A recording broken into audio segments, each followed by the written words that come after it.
ولكل أمة جعلنا منسكا ليذكروا اسم الله على ما رزقهم من بهيمة الأنعام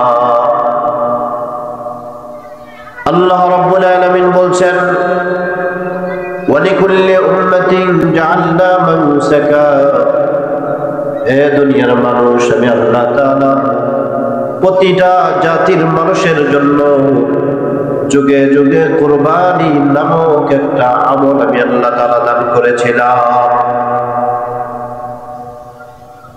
মানসাক কাকে বলা হয়, নুসুক কাকে বলা হয়? নুসুকের দুইটা অর্থ মুফাসসিররা ব্যাখ্যা করছেন, তার ভিতরে অন্যতম একটা ব্যাখ্যা হলো নুসুক মানে হলো হজের কথাকে বলা হয়েছে। আল্লাহর পয়গম্বর সাল্লাল্লাহু আলাইহি ওয়াসাল্লাম বুখারীর বর্ণনায় হাদিস বর্ণনা করেন, নবী বলেন খুযু আন্নী মানাসিকাকুম, এ সাহাবীরা তোমরা আমি নবীজির কাছ থেকে হজের মানাসিকগুলো, হজের নিয়ম কানুনগুলো তোমরা শিখে নাও, এটা তোমাদের জন্য দায়িত্ব করে দেওয়া হলো। আরেকটা ব্যাখ্যা করছেন নুসুক মানে হলো জবেহ করা, উটকে জবেহ করা হয়, প্রাণীগুলোকে জবেহ করা হয়। আল্লাহ রাব্বুল আলামিন প্রত্যেকটা জাতির মানুষের জন্য এই নিয়ামত আল্লাহ দান করেছিলেন, কিন্তু এক একটা যুগের জন্য কুরবানির ধরন ছিল ভিন্নতা। প্রতিটা জাতির মানুষের জন্য কুরবানির ধরনে ভিন্নতা ছিল, পরীক্ষার ধরনে ভিন্নতা ছিল। কোন কোন জাতির কুরবানির একটা অবস্থা ছিল এমন, এক যুগের মানুষ তারা কুরবানি করত, আল্লাহর জন্য নিবেদিত যে সামগ্রীগুলো তারা করত, এই আসবাবগুলোকে নির্দিষ্ট একটা সীমায়, নির্দিষ্ট একটা জায়গায় তারা এগুলোকে রেখে দিত। আল্লাহ তাআলা যাদের কুরবানিগুলোকে কবুল করত, আসমান থেকে একটা অগ্নি স্ফুলিঙ্গ এসে ওই কুরবানির আসবাবগুলোকে ভস্ম করে দিত। যারটা কবুল হতো তারটা ভস্ম হয়ে যেত, আর যারটা কবুল হতো না ওই ব্যক্তির ওই আসবাবগুলো জমিনে পড়ে থাকতো, মানুষ দেখলে বুঝে ফেলতো ওই মানুষটার কুরবানি কবুল হয় নাই। কিন্তু আমাদের কুরবানির ভিতরে ভিন্নতা, পশু কুরবানির সিস্টেম আল্লাহ কেন দিলেন? আর কারটা কুরবানি হয়েছে, কারটা কবুল হলো, কারটা কবুল হলো না, এইটা আপনার দুনিয়ার মানুষ কিন্তু কখনো বুঝতে পারি না। এর কারণ কি? আল্লাহ তাআলার বড় দয়া এইটা মাখলুকের উপরে করেছে, বনি আদমের উপর করছেন। আল্লাহ তাআলার বড় দয়া উম্মতে মুহাম্মাদের উপরে এইটা। কারণ আমাদের ইনকাম সোর্সের যে অবস্থা, এই অবস্থা দিয়ে যদি পশু ক্রয় করে কোরবানি করতাম, আর যারটা কবুল হয়েছে এটা আসমানে যাবে, যেটা কবুল হবে না এটা জমিনে পড়ে থাকবে, এই অবস্থাটা যদি আমাদের জন্য থাকতো, আমাদের কোরবানি কবুল হয়েছে কিনা এইটা যদি বোঝা যায়, তো বলেন তো দুর্গন্ধে এই সমাজে মানুষ বসবাস করতে পারতো নি? আল্লাহ তাআলার বড় দয়া আমাদের জন্য, আল্লাহ তাআলা এটা কি করছেন? গোপন রাখছেন কারটা কবুল হলো আর কারটা কবুল হলো না। আল্লাহ তাআলার লজ্জা আর অপমান থেকে এই জাতির মানুষগুলোকে বাঁচিয়ে দিয়েছেন। কিন্তু পূর্বেকার যুগের কুরবানির ভিতরে আর এই যুগের কুরবানির ভিতরে পার্থক্য হলো, এই যুগের উম্মতের উপর আল্লাহ তাআলা স্পেশাল দয়া করছেন, তবে কুরবানি পূর্বেকার যুগের মানুষের জন্য ছিল, এই যুগের মানুষের জন্য আছে। আল্লাহ রাব্বুল আলামিন এই কথাটাই বলছেন, وَلِكُلِّ أُمَّةٍ جَعَلْنَا مَنسَكًا لِيَذْكُرُوا اسْمَ اللَّهِ عَلَى مَا رَزَقَهُم مِّن بَهِيمَةِ الْأَنْعَامِ। আল্লাহ রাব্বুল আলামিন বলছেন, শোনো, চতুষ্পদ জন্তুগুলো তোমরা কুরবানি করো, এবং যখন কুরবানি করবা একজনের নামে করতে হবে, যার নামে কুরবানি করতে হবে তিনি কে বলেন তো? কে? আল্লাহ তাআলা। আল্লাহ বলেন ফাইলাহুকুম ইলাহু ওয়াহিদ। কেন করবা জানো নাকি? তোমাদের মালিক যেমন আল্লাহ, ওই পশুটার মালিকও হলেন আল্লাহ, এইটার ভিতরে কোনো পার্থক্য নাই। বরং মালিক হিসাবে আল্লাহ তাআলা পশুটার মালিকও যেমন আল্লাহ, পাশাপাশি তুমি মুসলিম হও, ইমানদার হও, তোমার মালিকও হলো আল্লাহ। সুতরাং জবে যদি করতে হয় কার নামে করতে হবে? তিনি কে? জোরে আওয়াজ করে বলেন কে? আল্লাহ বললেন, শোনো, তোমার রবের নামে কুরবানি করো। পৃথিবীতে আল্লাহর নাম ব্যতিরেকে অন্য কারো নামে যদি কোনো পশু কুরবানি করা হয়, এটা জায়েজ আছে? খাওয়া বস্তু খাওয়া জায়েজ আছে? এটা হারাম। কিন্তু আমাদের সমাজে এমন রোগের রোগীও বাবার নামে কোরবানি করে, আবার যে কোরবানি করতে যায় তার কানে কানে বইলে দেয় যে জোরে কইলে গ্যাঞ্জাম আছে, আস্তে আস্তে কয়ে, এমন একটা আছে না নাই? কিন্তু একজনের নামে জবে হবে, সেটা শুধু কুরবানির ক্ষেত্রে নয়। আপনি একটা মুরগিও যদি জবে করেন, কার নামে করতে হবে? জোরে কর। আল্লাহ বলছেন লাম ইয়াযকুরিসমাল্লাহ আলা মা রাযাকাহুম মিন বাহীমাতিল আনআম। যখনই তুমি কোনো জিনিস জবে করবা তো একজনের নামে করতে হবে, তিনি হলো তোমার আল্লাহ। কেন করবা? কেননা ওই পশুটার মালিক আল্লাহ, তোমার মালিক হলো আল্লাহ। সুতরাং কুরবানি করতেও হবে ওই মালিকের নামে। পৃথিবীর কোনো আসবাবের নামে, কোনো সাবাবের নামে তুমি কুরবানি করতে পারবা না। আল্লাহ বলছেন সব শেষ আপনাদের সামনে যেই ভূমিকাটা বলছি, আল্লাহ বলছেন অবাশশিরিল মুখবিতিন। নবীজি আপনি মুখবিত বান্দা যারা হবে, বিনয়ী যারা হবে, ওই মানুষগুলোকে আপনি সুসংবাদ দান করে দেন। তাহলে আজকে আমার আলোচনার মূল বিষয়বস্তু হচ্ছে মুখবিত বান্দা কারা এবং কি অনন্য গুণের কারণে এই মানুষগুলো আল্লাহ তাআলার কাছে বড় দামি হয়ে যায়। 4টা গুণের কথা বলবো। কয়টা গুণ ভাই? 4 গুণের কারণে এই মানুষগুলো আল্লাহ তাআলার কাছে বড় দামি মানুষ হয়ে যায়। আল্লাহ রাব্বুল আলামিন এই কথাগুলো কোরআনুল কারীমের ভিতর বড় চমৎকার করে উপস্থাপনা করছেন। আল্লাহ রাব্বুল আলামিন বলছেন শোনো, এ দুনিয়ার মানুষ মুখবিত বান্দা যারা হবে তাদের 1 নম্বর গুণ হবে ওই মানুষগুলো আল্লাহ তাআলার জন্য, আল্লাহ তাআলার নামগুলো যখন শুনবে তাদের হৃদয়টা ভয়ে কেঁপে উঠবে, তাদের হৃদয়টা ভীত অমনিত হয়ে যাবে। আল্লাহ রাব্বুল আলামিন এই কথাটা কোরআনুল কারীমের পরবর্তী আয়াতের ভিতরে জানায় দিলেন, আল্লাযীনা ইযা যুকিরাল্লাহু ওয়াজিলাত কুলুবুহুম ওয়াস-সাবিরিনা আলা মা আসাবাহুম ওয়াল মুকিমিস-সালাতা ওয়া মিম্মা রাযাকনাহুম ইউনফিকুন। আল্লাহ রাব্বুল আলামিন জানায় দিলেন শোনো, মুখবিত বান্দা যারা হবে, বিনয় অবনত বান্দা যারা হবে, তাদের 1 নম্বর গুণ হলো ওই বান্দাগুলা ইযা যুকিরাল্লাহ, যখন তার সামনে আল্লাহ তাআলার আলোচনা করা হবে, জিকির করা হবে, ওয়াজিলাত কুলুবুহুম, তাদের দিলটা ভিজে যাবে, ভীত হয়ে যাবে, ক্রন্দনরত হয়ে যাবে, কম্পন সৃষ্টি হবে। আল্লাহ বলছেন বড় মানুষ যে তিনি বড় মানুষ দেখলে মানুষের ভিতরে একটা ভয় আসে। আপনি যারা চিনেন তারা আপনি মানবেন, যে এই মানুষগুলো আল্লাহ চিনে না সেই মানুষগুলো আল্লাহ মানতেও চায় না। আপনি যদি চিনেন এই এলাকার ভিতরে সবথেকে প্রভাবশালী মানুষটা এই জায়গা আসছে, ওই মানুষটার সামনে আপনি বেয়াদবি করবেন না। কথা বলেন, করবেন? বরং ওই মানুষটার সামনে আপনি খুব কাজুবাজু হয়ে বসবেন, যেন কোনো ধরনের বেয়াদবিমূলক কোনো আচরণ আমার দ্বারা প্রকাশ না পায়। আপনি এতটা সুন্দরভাবে তার সঙ্গে কথা বলার চেষ্টা আপনি করবেন। যেই মানুষগুলা আল্লাহ তাআলাকে চিনবে, ওই মানুষগুলা মালিকের ভয় তার দিনের ভিতরে চলে আসবে। আল্লাহ এই কথাটাই বলছে, বিনয় অবনত বান্দা কারা জানো নাকি? মুখবিত বান্দা কারা হবে জানো নাকি? মুখবিত বান্দা যারা হবে তাদের অন্যতম একটা গুণ হলো আল্লাহ তাআলার নাম আর জিকির শোনার সাথে সাথে তাদের হৃদয়টা ভীত হয়ে যাবে। সুবহানাল্লাহ বলেন। তাদের ধরনটা কেমন হবে, ভয় পাওয়ার সিস্টেমটা কেমন হবে, আল্লাহ রাব্বুল আলামিন সেই কথাটাও কুরআনুল কারীমের ভিতর সূরা জুমারের ভিতর উল্লেখ করে বড় চমৎকার করে উপস্থাপন করলেন। রব জানায় দিলেন, আল্লাহু নাযালা আহসানাল হাদীসি কিতাবাম মুতাশাবিহাম মাতানি তাকশাইরু মিনহু জুলুদুল্লাযীনা ইয়াখশাউনা রাব্বাহুম সুম্মা তালিনু জুলুদুহুম ওয়া কুলুবুহুম ইলা যিকরিল্লাহ।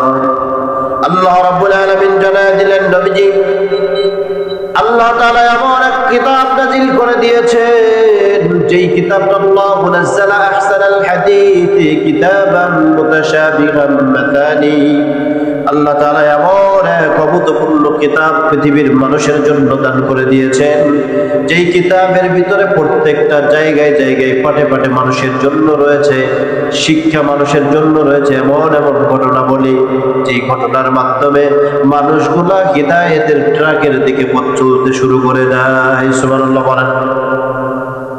আল্লাহ রাব্বুল আলামিন বলছেন শুধু এতটুকু নয়, কোরআনের এফেক্ট কেমন হবে শোনো।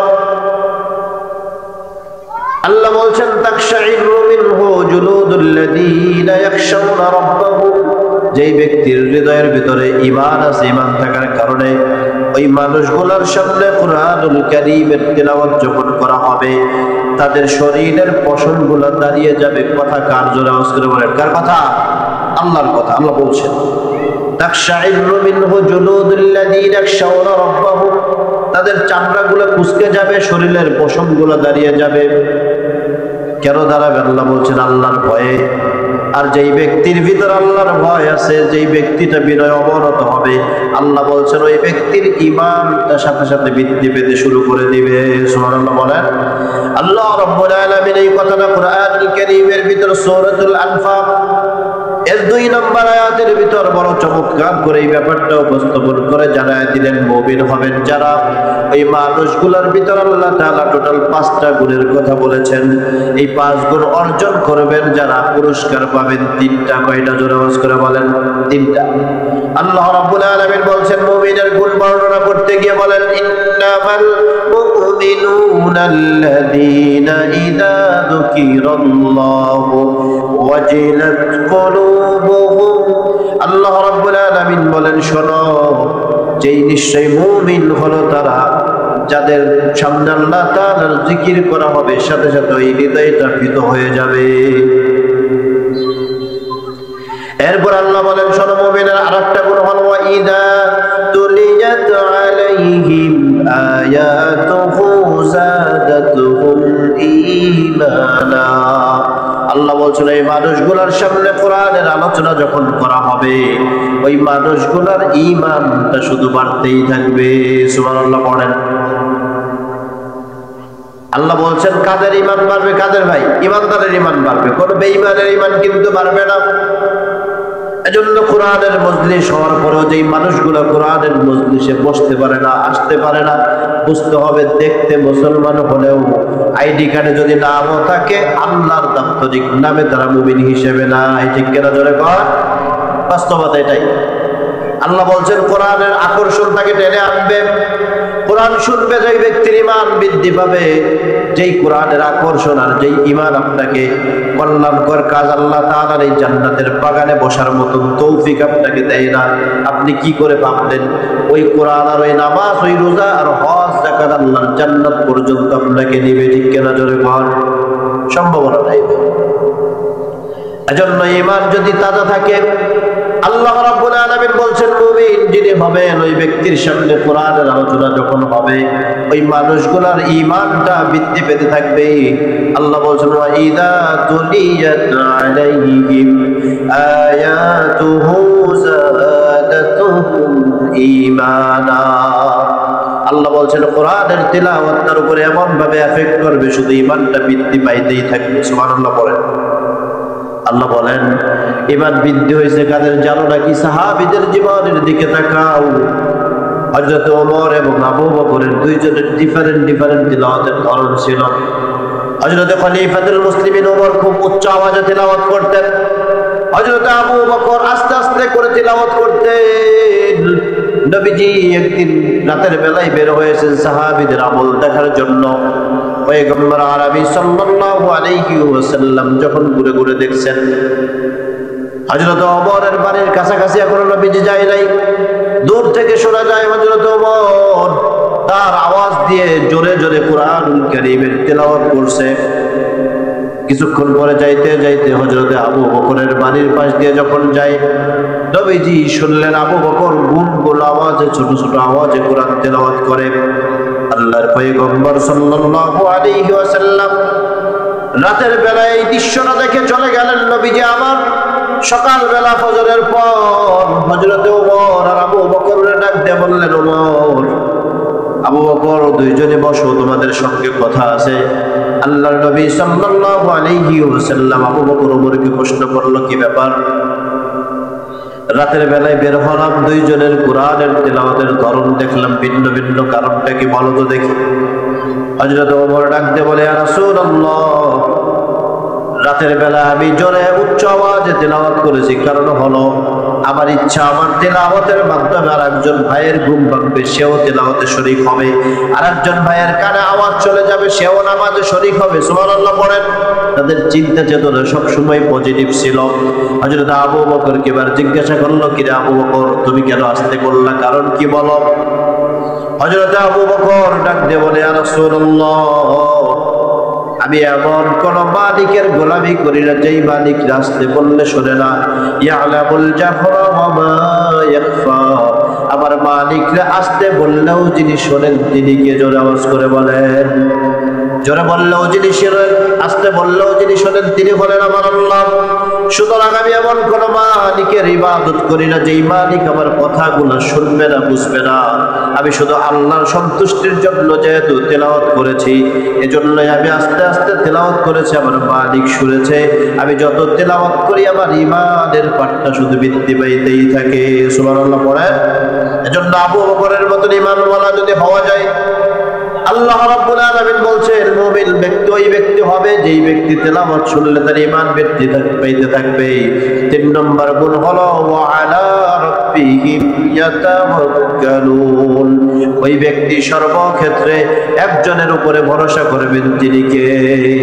আল্লাহ তাআলা। আর কারো উপরে ভরসা করবে না। মুসিবতের পরিমাণ যত বেশি হোক না কেন, সে কখনোই আল্লাহর উপরে ভরসা করা থেকে দূরে সরবে না। আমাদের ভরসার ধরনে ভিন্নতা আছে ভাই। আমরা কই আল্লাহও লাগে, ইল্লাও লাগে, আছে না নাই? এটা সুস্পষ্ট শিরকি কথাবার্তা ভাই। এই কথা আপনার ঈমান কেড়ে নিতে পারে। খবরদার, জবানকে খুব হেফাজত করা, সাবধানতা অবলম্বন করা। এমন কোন কথা আমার জবান দিয়ে যেন বের না হয়ে যায় যে কথার কারণে আমি ঈমান থেকে দূরে সরে যাই। আল্লাহ হেফাজত করুক, আমিন বলেন। আল্লাহ রাব্বুল আলামিন বলছেন মুমিনের 3 নম্বর গুণ হবে ওয়া আলা রাব্বিহিম ইয়াতাওয়াক্কালুন, মুমিন যিনি হবেন তিনি সর্বক্ষেত্রে আল্লাহর উপরে ভরসা করবেন। ভরসা কেমন করে করতে হয়? তাবিঈদের যুগে যদি আমরা ইতিহাস দেখি, আল্লাহর প্রিয় বান্দী রাবিয়া বসরীর জীবন থেকে আমরা পেয়েছি। এই রাবিয়া বসরী আল্লাহ তাআলার উপরে ভরসা করছেন। তাবিঈর যুগের আগে সাহাবীদের যুগে এমন ইতিহাস ছিল, আপনারা ইতিমধ্যে হয়তো বা শুনেছেন। হযরত আলী রাদিয়াল্লাহু তাআলা আনহু, তার স্ত্রী ফাতিমাতুজ জাহরা অসুস্থ হয়ে পড়েছেন, জ্বর আক্রান্ত, খুব বেশি জ্বর আক্রান্ত, খাবার খাইতে পারে না। মনে চেহারা নিয়ে স্বামীর দিকে তাকালেন, বললেন, স্বামী আমার, জ্বরের কারণে আমার মুখের রুচিটা বিষাদে রূপান্তরিত হয়েছে, মুখ দিয়ে কোনো খাবার আমি ঠিক মতন খাইতে পারতেছি না, শরীরটা বড় ক্লান্ত। আমার দিলের তামান্না হলো যদি একটু আনারের ব্যবস্থা করতাম, বেদানার ব্যবস্থা করতাম, ওইটা খাইতাম, আমার ভালো লাগবে। ফাতিমাতুজ জাহরার থেকে ঘটনা শোনার পর হযরত আলী তিনি এই আনারের জন্য বের হয়ে গেলেন। বের হয়ে যাওয়ার পর তিনি দীর্ঘ সময় কাজ করলেন একজন মালিকের বাগানে। কিছু টাকা পাওয়ার পর স্ত্রীর জন্য সবেমাত্র একটা আনার কিনেছেন, বেদানা কিনলেন। কেনার পরে পকেটে নিয়ে রওনা হয়েছেন বাসার জন্য। প্রতিমধ্যে আস্তে আস্তে ঘরের দরজায় এসে দেখতে পাইলেন একজন পথিক ডাক দিয়ে বলে, আমি বড় ক্ষুধার্ত, আমাকে যদি একটু আহারের ব্যবস্থা করতাম আমি বড় খুশি হয়ে যাইতাম। হযরত আলী বলেন যে আমি ওই মানুষটার কথা শোনার পর আর স্ত্রীর কথা ভাবলাম না, কেননা আমি আমার আল্লাহর কাছ থেকে এই ঘোষণা পেয়েছি, মান জাআ বিল হাসানাতি ফালাহু আশরু আমসালিহা। আল্লাহ বলছেন কোন বান্দা যদি আল্লাহর জন্য এক দেয়, আল্লাহ বিনিময়ে তার 10 ফেরত দেয়। সুবহানাল্লাহ পড়েন। আলী রাদিয়াল্লাহু তাআলা আনহু মুমিন, পাক্কা মুমিন, তার ঈমানটা পবিত্র, তার ঈমানের জায়গা শক্ত বিধায় তিনি এটা বিশ্বাস করছেন, দিল দ্বারা এটা ফিকির করছেন। হযরত আলী আর কাল বিলম্ব না করে ডান বাম ভাবলেন না, সাথে সাথে আনারটা বের করে অর্ধেকটা ভেঙে ওই দুস্থ মানুষটাকে, অভাবী মানুষটার হাতে তুলে দিল, বলল, ভাই তুমি এটা খেয়ে নাও। খাওয়ার পর এবার ডাক দিয়ে বলে, আলী অসুস্থ শরীরে সামান্য কিছুটা আনার খাইলাম, শরীরে একটু শক্তি মনে হয়, আবার মন বলে বাকি অর্ধেক যদি আমাকে দিয়ে দাও, ওই অর্ধেক খাওয়ার বিনিময় হয়তো আমার শরীরটা পূর্ণ সুস্থ হয়ে যাবে। এবারও যখন চাইলেন আলী আর না বললেন না, বাকি অর্ধেক আনারটাও তার হাতে তুলে দিয়েছেন। তুলে দেওয়ার পর বাকি অর্ধেকটা খেয়ে নেওয়ার পর হযরত আলী এবার ঘরের দরজায় মুখটা মলিন করে চলে গেছেন। স্ত্রীকে সালাম দিলেন, সালামের জবাব দেওয়ার পর ঘরের ভিতরে প্রবেশ করছেন। স্ত্রী স্বামীর মুখের দিকে তাকায় বুঝে ফেলছেন স্বামী আমার আনার দিয়ে আসতে পারে নাই। হযরত ফাতেমা ডাক দিয়ে বলে, আলী মন খারাপ কেন করছো? হয়তো আল্লাহ আমার জন্য রিজিকের ফয়সালা করে নাই, তাই ব্যবস্থা হয় না, আমার আনারের প্রয়োজন নাই, তুমি বসো। হযরত আলী আর ফাতেমা এমন করে কথা বলছেন, এক পর্যায়ে আলী বলল, না না, ঘটনা একটা ঘটে গেছে, শোনো শোনো, পথিমধ্যে এই কাহিনী হয়েছে, যার কারণে আনারটা আমি আনতে পারি নাই। হযরত ফাতেমা বলে, আলহামদুলিল্লাহ, তাইলে টেনশনের কারণ কি? দিছো একটা, মালিক পাঠাবে 10টা, অপেক্ষা করতে থাকো। সুবহানাল্লাহ জোরে আওয়াজ করে বলেন। হযরত ফাতেমা এমনটা বলার পর আলী রাদিয়াল্লাহু তাআলা আনহু ফাতেমার ভিতরে কথা চলছে, এমন সবাই ঘরের দরজায় কে যেন নক করে ফেলল। হযরত আলী বললেন, কে ভাই তুমি, বলো তো দেখি।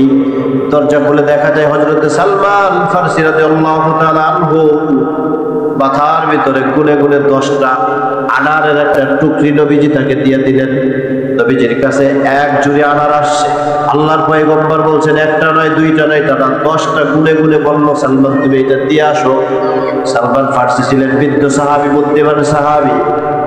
উনি বললেন, নবীজি 5টাও বললো না, 4টাও বললো না, গুইনা গুইনা 10টা কেন দিল? কারণ কি আমার জানতে হবে, গোবর ফাঁস করতে হবে। সালমান ফারসি 9টা ঝুড়ির ভিতরে রেখেছে, একটা বাইরে রেখে দিল। দেওয়ার পর 9টা যখন ভিতরে দিছে, দেওয়ার পর আলী রাদিয়াল্লাহু তাআলা আনহু নেওয়ার পর আলী ডাক দিয়ে বলে, ফাতেমা গুনে দেখো কয়টা। ফাতেমা গুনছে 1 2 3 4 5 6 7 8 9। আলী কয় যে না না, এটা আমগোনা। ডাক দিয়েছে, ভাই সালমান দাঁড়াও দাঁড়াও দাঁড়াও, অপেক্ষা করো, এই আনার আমাদের না হয়তো ভুল ঠিকানায় চলে এসেছে। সুবহানাল্লাহ পড়ে। হযরত সালমান ফারসি বলে, কেন কেন বুঝলা কেমনে যে এটা ভুল ঠিকানায় আসছে?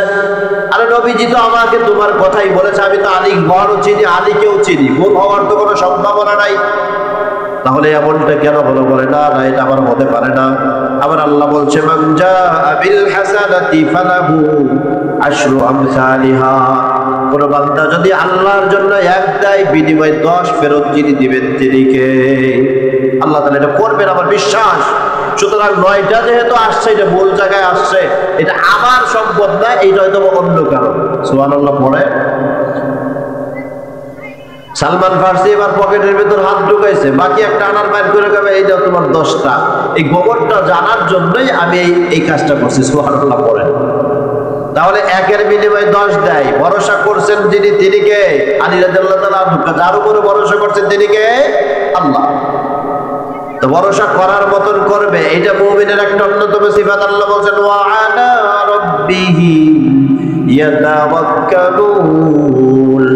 মুখবিত বান্দাদের ভিতর অন্যতম একটা গুণ হলো তারা সব সময় একজনের উপরে ভরসা করবে, তিনি হলেন আল্লাহ। এজন্য মুসলমান ভাইয়েরা আমার, আল্লাহ রাব্বুল আলামিন কোরআনুল কারীমের ভিতরে মুখবিত বান্দাদের অন্যতম 4টা গুণ বর্ণনা করছেন। তার ভিতরে 1 নম্বর গুণ হলো ওই মুখবিত বান্দার হৃদয়ের ভিতরে আল্লাহ তাআলার কথার কিছু এফেক্ট তার উপরে পড়বে। আপনি যখন এমন কিছু কথা আছে যেই কথাগুলো ইমামের সামনে মুসল্লি বলতে পারে না, এমন কিছু কথা আছে বাবার সামনে সন্তান বলতে পারে না, এমন অনেক কথা আছে মায়ের সামনে মেয়ে বলতে পারে না। ঠিক বললাম না ভুল বললাম? সব বলা যায়? বলা যায় না। এমন কিছু কথা থাকে মানুষের জীবনে, কারণ কি ওই জায়গায় কিছু ভয়ের সম্পর্ক আছে। বাবাকে সন্তান ভয় করে, উস্তাদকে ছাত্র ভয় করে, বিদায় এমন সব কথা বলা যায় না। ঠিক তেমনি ভাবে কোনো বান্দার হৃদয়ে যদি আল্লাহর ভয় থাকে, ওই বান্দার সামনে আল্লাহ তাআলার আলোচনা যখনই হবে, ওই বান্দার হৃদয় এটা বিত হয়ে যাবে, আল্লাহর ভালোবাসায় উন্নত হয়ে যাবে। সুবহানাল্লাহ পড়ে।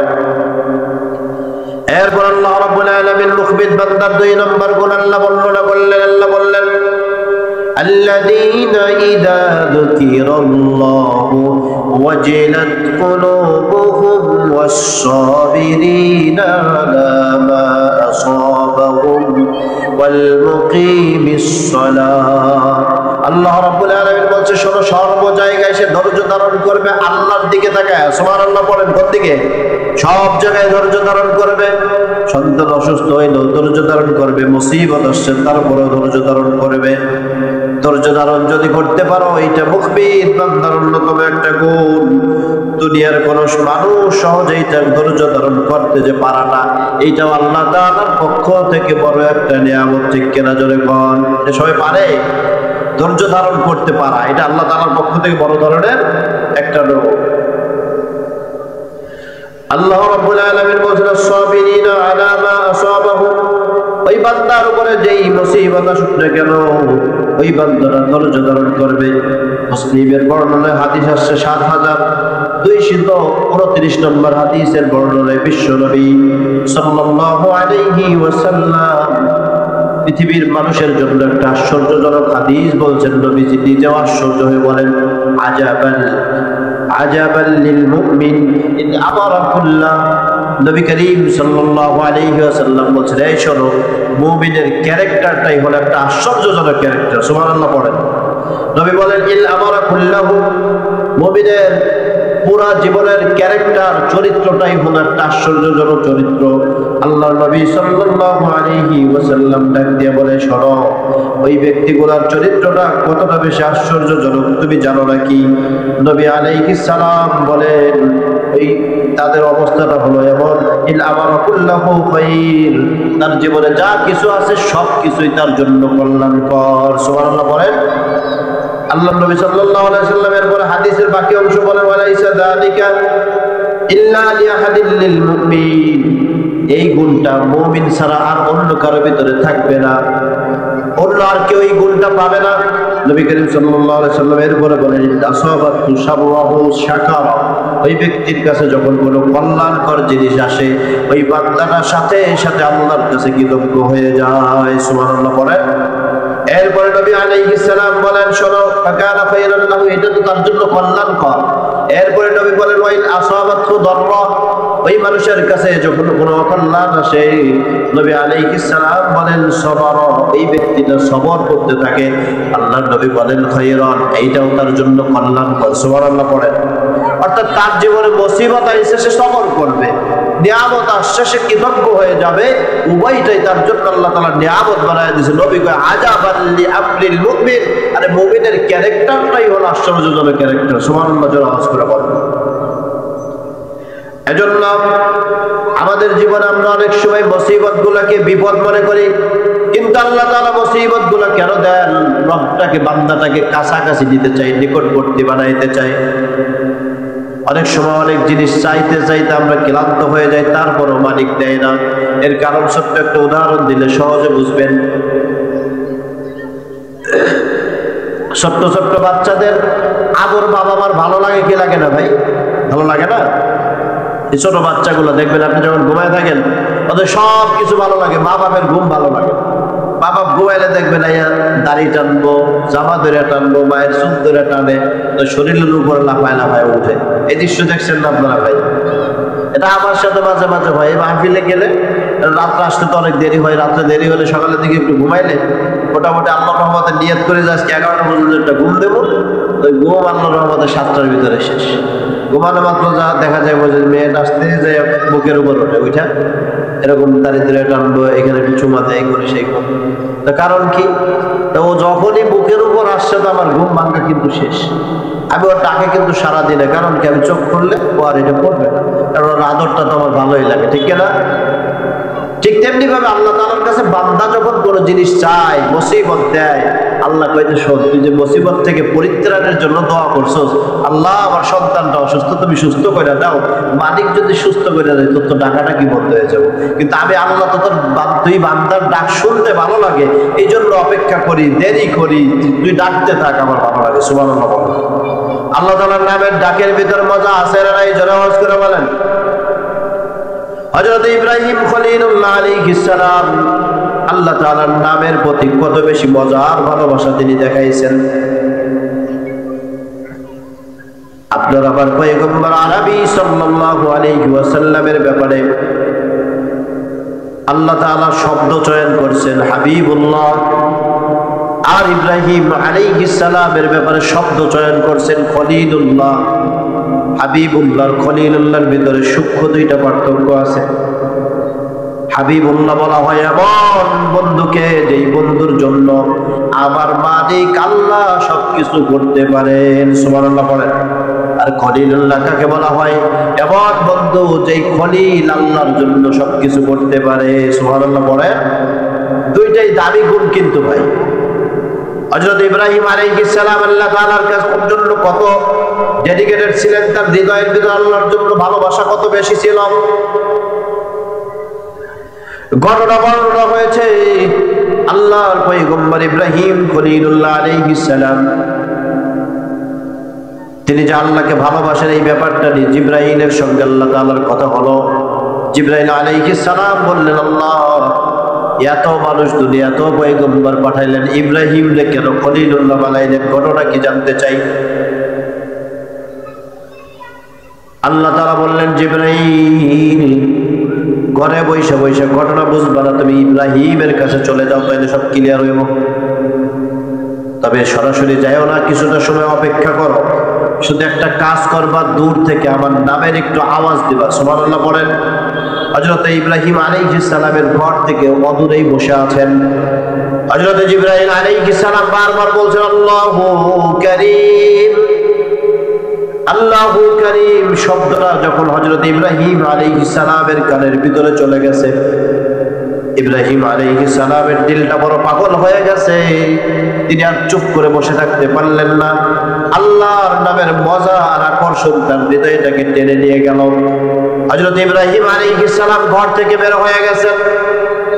অদূরেই তাকায় দেখেন কাছাকাছি কোনো মানুষ নাই, একটা গাছ আছে, গাছের নিচে একজন শুভ্র কাপড় পরিহিত একজন মানুষ বসে আছে দেখা যায়।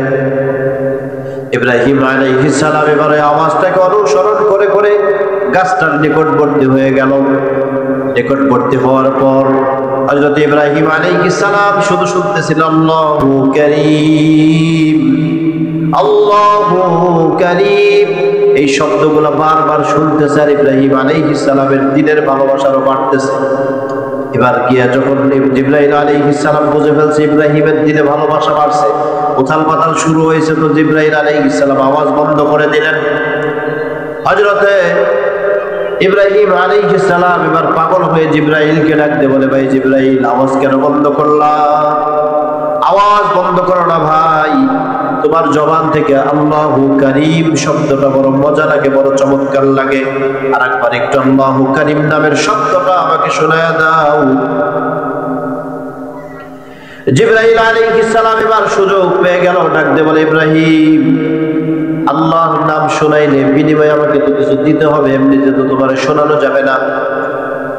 হযরত ইব্রাহিম আলাইহিস সালাম বলে, মেয়ে কোনো টেনশন নাই, তারের দিকে তাকায় দেখো বড় একটা বকরির পাল দেখা যায়, এই বকরির পালের মালিকানা তোমাকে দান করে দিলাম, সুবহানাল্লাহ বলে। শুধু আল্লাহু কারীম একবার শব্দটা বলছে তো তার ভালো লাগছে, সাথে সাথে এটা গ্রহণ করে ফেললাম। জিবরাইল আলাইহিস সালাম এবার দেখলো খেলা জমে গেছে, আর থাকা যায় না, আরো বেশি আওয়াজ করে এবার বলা শুরু করলেন, আল্লাহু কারীম, আল্লাহু কারীম। বারবার যখন বলতে শুরু করছে, ইব্রাহিম আলাইহিস সালামের দিলের ভিতরে ভালোবাসার ঢেউ আরো বাড়তে শুরু করছে। এক পর্যায়ে যখন বুঝলেন যে তার দিলের ভিতরে আকাঙ্ক্ষারও বাড়ছে, জিবরাইল আলাইহিস সালাম আবার চুপ হয়ে গেল। ইব্রাহিম আলাইহিস সালাম হাত চেপে ধরছে, ভাই তাড়াতাড়ি আবার বলো, আল্লাহর নাম শুনতে বড় মজা লাগে, চুপ করে থাইকো না, চুপ করে থাইকো না। জিবরাইল আলাইহিস সালাম বলে, আগের ডাকে ছাগলের পাল দিলা, এবার ডাকলে কি দেবা বলো দেখি। হযরত ইব্রাহিম আলাইহিস সালাম জবাব দিলেন, শোনো, আগের বার আল্লাহু কারীম নাম শোনানোর কারণে তোমাকে ছাগলের মালিকানা দান করে দিয়েছি। এবার যদি তুমি আল্লাহু কারীমের নামটা আমাকে শোনায় দাও, বিনিময় আমার স্থাবর যত সম্পত্তি আছে সমস্ত সম্পত্তির মালিকানা আমি তোমাকে দান করে দিব। সুবহানাল্লাহ পড়েন। হযরত জিবরাইল আলাইহিস সালামের এমন ঘোষণা, ইব্রাহিম আলাইহিস সালামের ঘোষণা শোনার পর জিবরাইল আলাইহিস সালাম আর মজা দিয়ে ডাক দেয়া শুরু করে দিল, আল্লাহু কারীম। আল্লাহু কারীম শব্দটা শোনার পর আরো বেশি ভালোবাসা জিবরাইলের মুখ থেকে বারবার শোনার পর ইব্রাহিমের দিলের ভিতরে ভালোবাসা বাড়তে শুরু করে দিছে।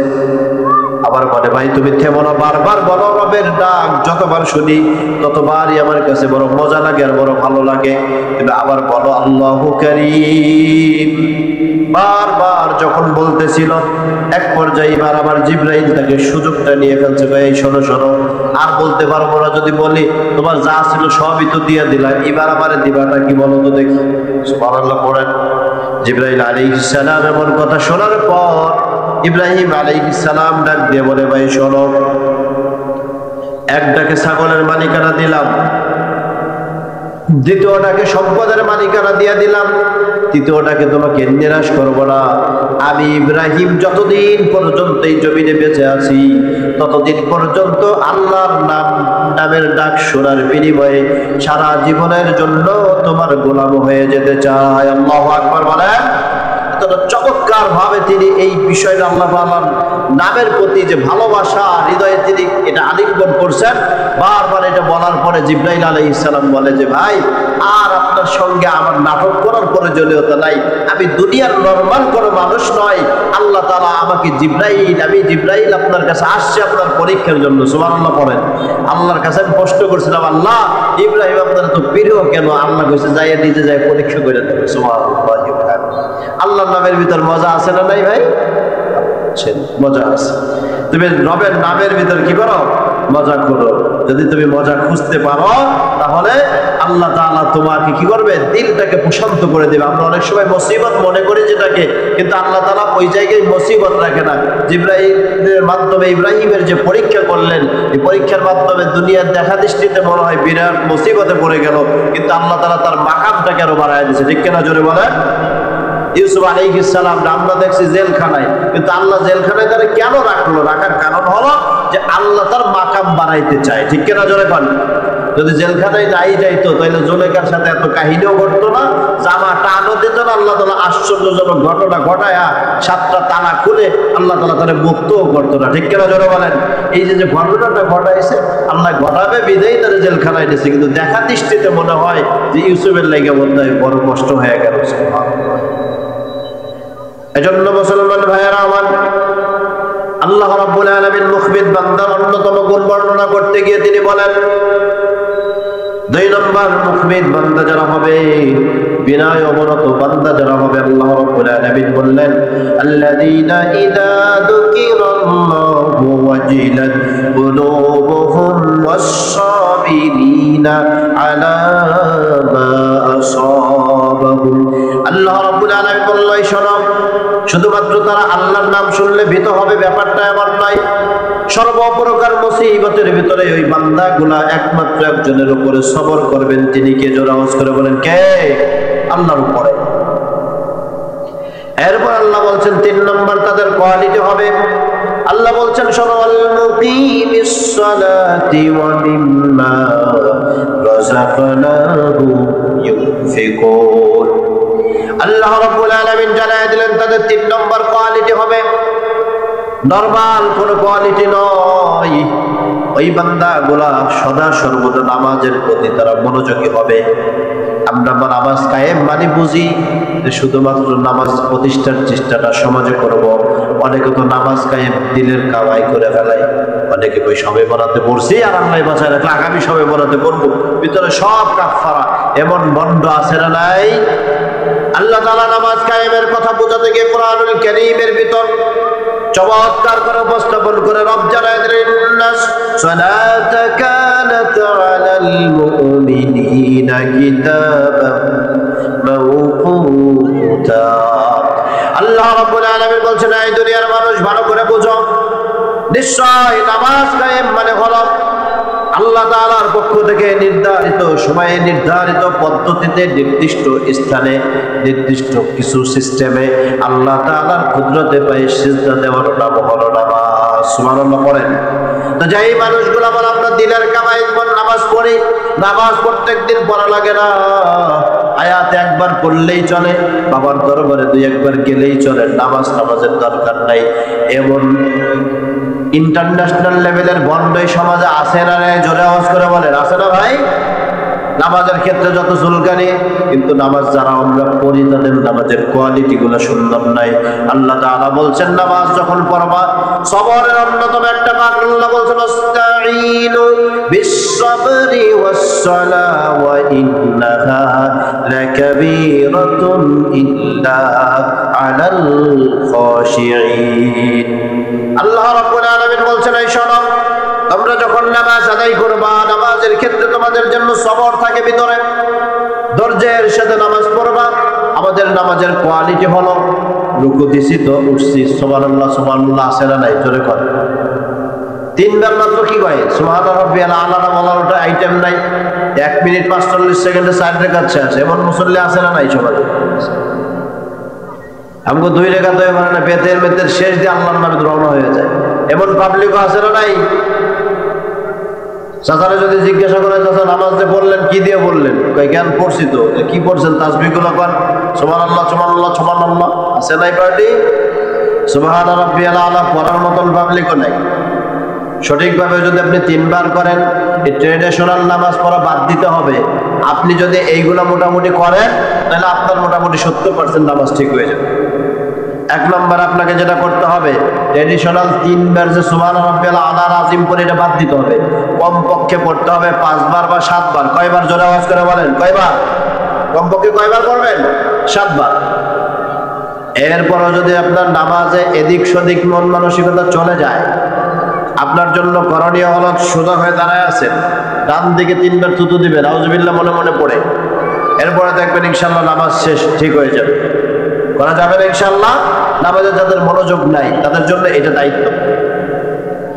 এজন্য আল্লাহ রাব্বুল আলামিন 3 নম্বরে বিনয় অবনত মুখবিত বান্দা যারা হবে, ওই বান্দাগুলোর গুণ বর্ণনা করতে গিয়ে রব জানায় দিলেন, ওই বান্দাগুলোর অন্যতম একটা গুণ হবে ওয়াল মুকিমিস সালাহ। ওই বান্দাগুলা নামাজ কায়েম করবে, তার মানে বলো সময় মতো নির্ধারিত পদ্ধতিতে, নির্ধারিত স্থানে, আল্লাহ তাআলার পক্ষ থেকে শিখানো পদ্ধতিতে কুদরতি পায়ে সিজদা দিয়ে তিনি বিনয় অবনত এটা বুঝিয়ে দিবেন। সুবহানাল্লাহ পড়েন। এইটা হলো 3 নম্বর গুণ। এরপর আল্লাহ রাব্বুল আলামিন বলছেন শোনো, যারা বিনয় অবনত হবে, মুখবিত বান্দা যারা হবে, ওই বান্দাগুলোর 4 নম্বর গুণ আল্লাহ জানায় দিলেন ওয়াবিম্মা রাযাকনাহুম ইউনফিকুন। আল্লাহ রাব্বুল আলামিন জানায় দিয়েছে শোনো, যারা মুখবিত বান্দা হবে, যারাই বিনয় অবনত বান্দা হবে, ওই বান্দাগুলোর অন্যতম একটা গুণ হবে আল্লাহর দেওয়া সম্পদ থেকে আল্লাহর রাস্তায় বান্দাটা ব্যয় করে দিবে। আমরা এই জায়গায় খুব কৃপণ, সম্পদ যা আল্লাহ দিছে এটা মনেই করতে চাই না, ঠিক কিনা জোরে কোন? আল্লাহ রাব্বুল আলামিন বলছে শোনো, তোমাদের কাছে কোনো অভাবী যখন হাত পাতে, হাদিসের বর্ণনা আসছে বুখারী মুসলিমে এক জায়গা হাদিস আসছে, আল্লাহর নবী সাল্লাল্লাহু আলাইহি ওয়াসাল্লাম বলেন কিয়ামতের ময়দানে আল্লাহ তাআলা বলবে তোমার বাড়ি অসুস্থ অবস্থা আমি গিয়েছিলাম, বান্দা তুমি তো আমাকে কিছু দাও নাই, আমাকে একটু দেখতেও আসলা না, আমার চিকিৎসার ব্যবস্থাও করলা না। আল্লাহ রাব্বুল আলামিন এই বান্দাগুলোকে বলবে আরে বান্দা আমি ক্ষুধার্ত ছিলাম, এই অবস্থায় তুমি তো আমাকে একবার খাওয়াইতেও আসলে না। বান্দাগুলো আশ্চর্য হয়ে বলবে আল্লাহ আপনিও ক্ষুধার্ত ছিলেন, আপনিও অসুস্থ ছিলেন, কেমনে তো বুঝলাম না। ওই দিন আল্লাহ রাব্বুল আলামিন জবাব দিয়ে দেবে আরে বান্দা শোনো, তোমার বাড়ির পাশে একজন প্রতিবেশী এমন ছিল যে ক্ষুধার্ত ছিল, তুমি খবর নাও নাই।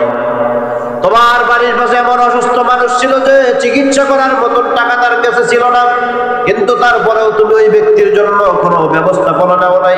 তোমার তৌফিক ছিল, কিন্তু ওই পরিবার থেকে কিছু মানুষ যখন তোমার কাছে সাহায্য প্রার্থনা করলো, তোমার ভঙ্গিটা ছিল তুমি তাকে ঝাড়ি দিয়ে দিলা, তাকে ধাক্কা দিয়ে দিলা, বেশি কথা বললা, তাকে অপমানজনক ভাষা ব্যবহার করলাম। আল্লাহ রাব্বুল আলামিন বলছে কোন সাইল যখন হাত অপরাধে তোমার কাছে তাদেরকে তোমরা ছাড়ি দিও না। আল্লাহ বলছেন ফি আমওয়ালিহিম হাক্কুল লিসাইলি ওয়াল মাহরুম।